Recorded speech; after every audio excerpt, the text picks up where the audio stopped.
या अली मदद। आज हम फरीद अल दिन अत्तर की कॉन्फ्रेंस ऑफ बर्ड्स की कहानी को आगे कंटिन्यू करने जा रहे हैं। अब तक हमने देखा कि कई सारी पंछियों ने हुप्पू की गाइडेंस के साथ सीमुर्ग की तलाश का अपना सफर शुरू किया। कई दिन बाद वे सभी पहली घाटी पर पहुंचे, जो थी खोज की घाटी, यानी द वैली ऑफ क्वेस्ट। जैसे ही सभी पंछी खोज की घाटी में दाखिल हुए, उन्होंने अपने आगे एक बहुत बड़ा रेगिस्तान देखा। रेगिस्तान से गुजरते इस रास्ते का अंत कहीं नजर ही नहीं आ रहा था। सभी पंछी बगैर कुछ कहे बस उड़ते रहे। कुछ हफ्तों बाद उन्होंने दो मुसाफिरों को उस रेगिस्तान से गुजरते देखा और उनकी बातें सुनने लगे। पहले मुसाफिर ने कहा, अब मेरा सब्र खत्म हो रहा है, पर इस रास्ते का अंत कहीं नजर ही नहीं आ रहा।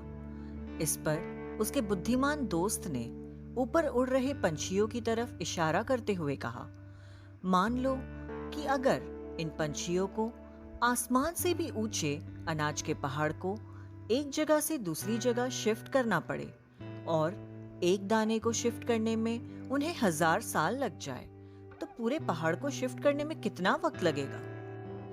पहले मुसाफिर ने जवाब देते हुए कहा, इसमें तो वाकई बहुत ज्यादा समय निकल जाएगा।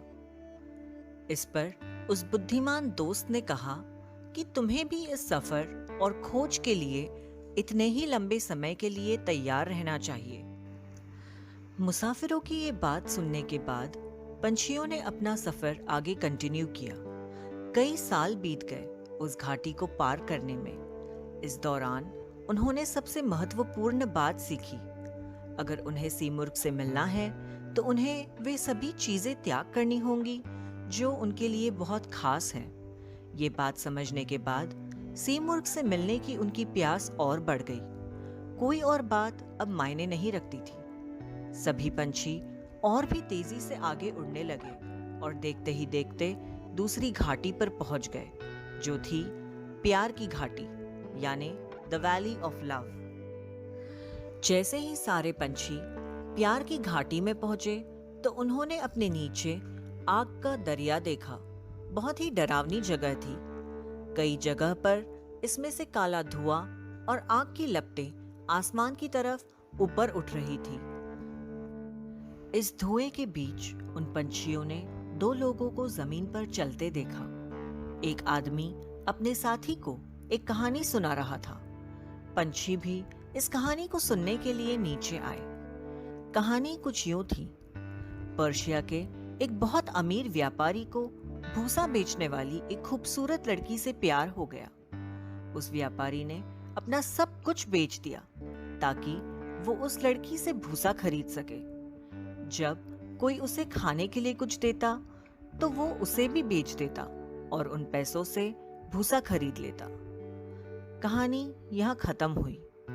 अंत में जब उस आदमी ने अपने साथी से इस कहानी का मतलब पूछा तो उसने कहा, जब आप किसी से सच्चा प्यार करते हैं तो उसके साथ रहने के लिए आपको अपना सब कुछ गंवाना भी मंजूर होता है। इस कहानी को सुनने के बाद सभी पंछी ये समझ गए थे कि सीमुर्ग के प्यार के लिए उन्हें अपना सब कुछ गंवाना होगा।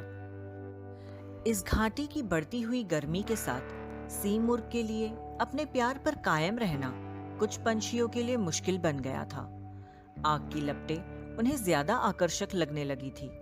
उसकी मोह में कुछ पंछियों के तो पर भी जल गए थे और कुछ के नसीब इतने अच्छे भी नहीं थे।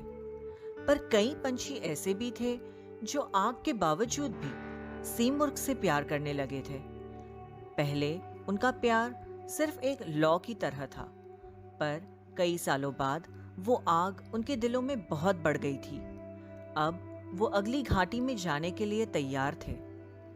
आगे इस सफर में वह पंछी और किन घाटियों से गुजरे, ये हम कहानी के अगले हिस्से में जानेंगे। या अली मदद।